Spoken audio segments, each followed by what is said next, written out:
नमस्ते दोस्तों, स्वागत है आपका हमारे YouTube चैनल अनूप हिंदी कहानी में। हर रोज की तरह आज भी लेकर आया हूँ एक मज़ेदार कहानी, दुष्टता का फल।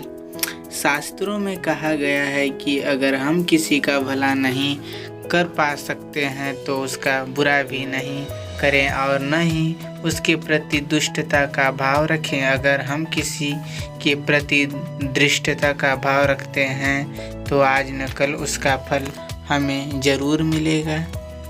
यह कहानी प्रस्तुत करने जा रहे हैं जिसमें एक अशोक नाम के एक व्यक्ति को अपने मित्र विनय के प्रति दुष्टता का भाव रखने के कारण न केवल जलील होना पड़ा बल्कि उसे एक बड़ी मुसीबत का भी सामना करना पड़ा।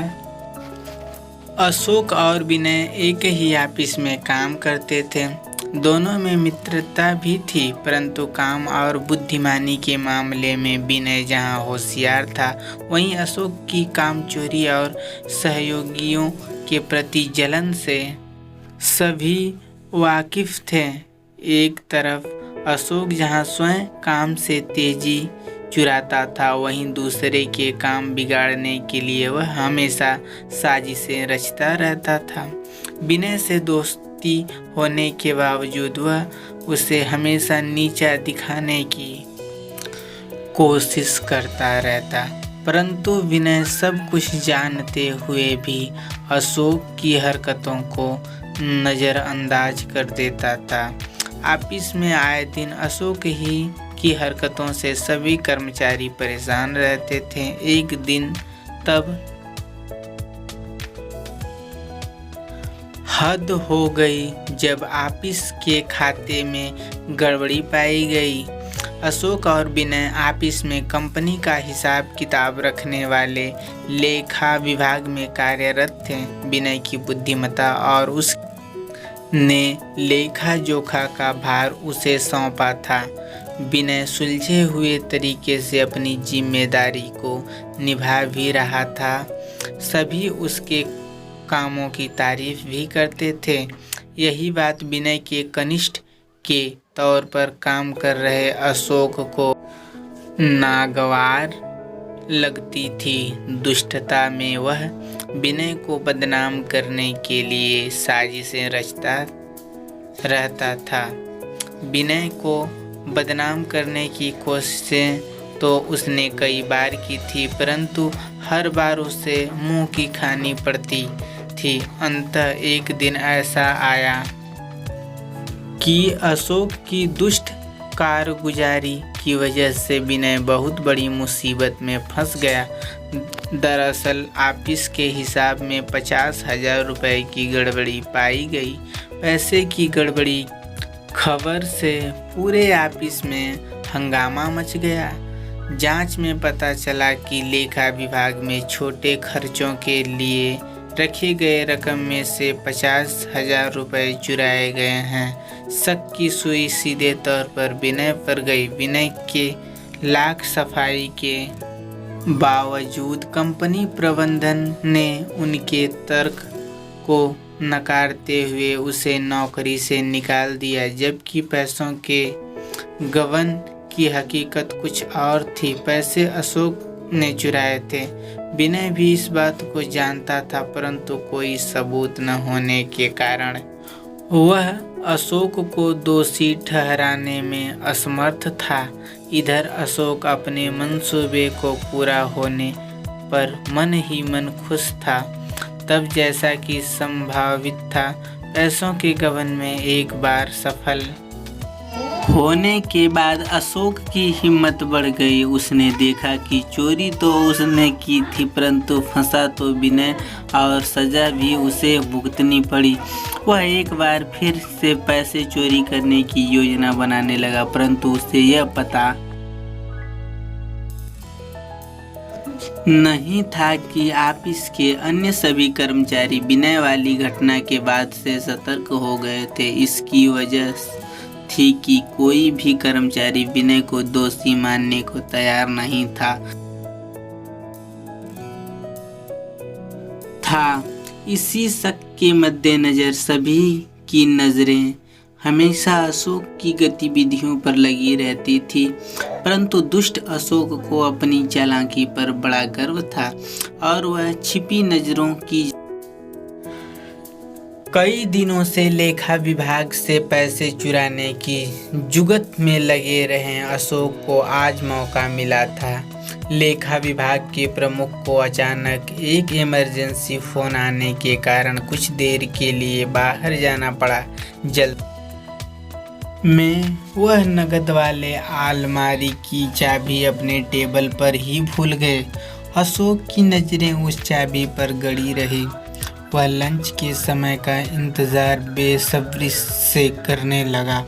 उसे डर था कि कहीं बड़े बाबू लंच से पहले वापस न ठीक नहीं है, इसलिए वह लंच करने बाहर नहीं जाएगा।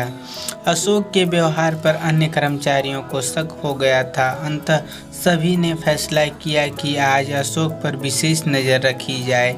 उसकी हरकतों पर नज़र रखने के लिए मोबाइल फ़ोन से रिकॉर्डिंग करने का फैसला किया गया। सभी कर्मचारियों ने लंच के लिए बाहर जाने का कार्यक्रम त्याग कर और वहीं अब कमरे के बाहर छिपकर कुछ देर तक तो अशोक अपनी कुर्सी पर बैठा रहा। कुछ देर बाद वह जब उसे लगा कि अब सभी बाहर चले गए हैं तो उसने निश्चित होकर बड़े बाबू के टेबल पर रखी चाबी उठाई और अलमारी खोलकर वहां रखी पूरी नकदी को उठा लिया। महीना का अंत होने के कारण आज नकदी कम थी। उसने झटपट नकदी निकाली और अलमीरा को बंद कर नकदी को अपने टेबल के दराज में रखे फाइलों के नीचे दबा दिया। किसी को शक न हो इसलिए चाबी को बड़े बाबू के टेबल के दराज में डालकर उसने एक लंबी सांस लिया और घबराहट में माथे से टपक रहे पसीने को पोंछकर अपनी कुर्सी पर इत्मीनान से आकर बैठ गया। उसे नहीं पता था कि उसकी हरकतों पर सभी की निगाहें लगी हुई है और उसे मोबाइल में रिकॉर्ड भी किया जा रहा है। कुछ समय बाद लंच का वक्त खत्म हो गया और सभी कर्मचारी अपनी अपनी जगह पर आकर बैठ गए। इस दौरान लेखा विभाग के बड़े बाबू भी लौट चुके थे। सभी शांत भाव से अपने काम में जुट गए, परंतु अशोक के चेहरे पर घबराहट और तनाव के लक्षण स्पष्ट दिख रहे थे। बड़े बाबू को याद आ गया था कि अलमीरा की चाबी वे टेबल पर ही भूल आए हैं, इसलिए आते ही पहले तो उन्होंने चाबी खोजनी शुरू की। इधर उधर खोजने के बाद जब उन्होंने दराज खोला तो उन्हें चाबी वहीं पड़ी हुई मिली। चाबी मिलने पर उन्हें सुकून मिला और फिर वे नकदी रखने वाले अलमीरा की ओर बढ़े। बड़े बाबू की हरकतों को अशोक तिरछी नज़रों से देख रहा था। जब उसने देखा कि वे अलमीरा की ओर बढ़ रहे हैं तो उसकी दिल की धड़कन बढ़ गई। इस बीच अलमीरा खोलते ही बड़े बाबू चीख पड़े, पैसा कहाँ गया? बड़े बाबू की चीख सुनते ही सभी कर्मचारी अपनी जगहों से उठकर उस ओर भागे। सभी ने देखा कि अलमीरा में नकदी नहीं है। एक बार फिर से पूरे ऑफिस में कोहराम मच गया। डर के मारे बड़े बाबू के आंखों में आंसू आ गए थे।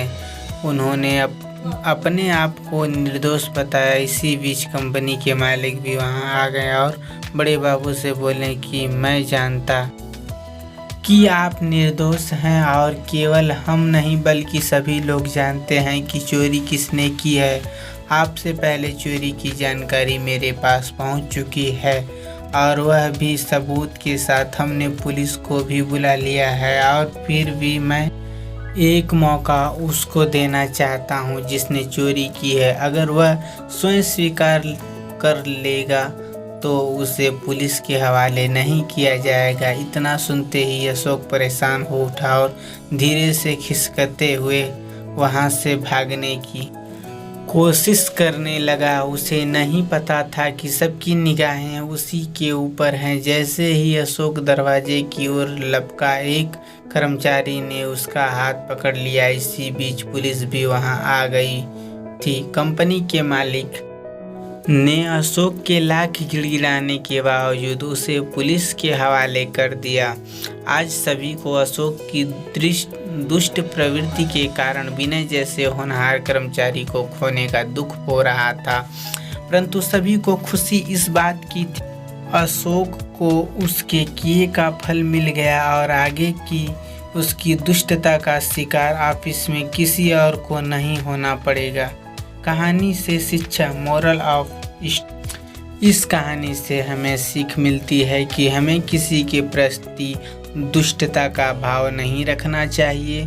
दुष्ट प्रवृत्ति का व्यक्ति कुछ समय के लिए ही किसी को दुख जरूर पहुंचाता है, परंतु एक ऐसा वक्त आता है जब उसके कर्म ही उस पर भारी पड़ते हैं। अशोक ने विनय के प्रति दुष्टता रखी। परिणाम स्वरूप विनय को अपमानित होकर नौकरी से जाना पड़ा। यह ईमानदारी और शरीफ आदमी के लिए एक बार का दुख था, परंतु अशोक जैसे दुष्ट आदमी को अपने किए के लिए हवालात की सैर करनी पड़ी। यह उसके लिए जीवन भर का कलंक बन गया। दुष्टता का फल इससे बड़ा क्या हो सकता है। अगर आप हमारे चैनल पर नए हैं, चैनल भी नया है, सब्सक्राइब करें। अनूप हिंदी कहानी वीडियो को लाइक करें, अपने दोस्तों को शेयर करें। यह कहानी सुनने के लिए आपका बहुत बहुत धन्यवाद। कमेंट बॉक्स में ज़रूर जवाब दें कि आपको यह कहानी कैसी लगी।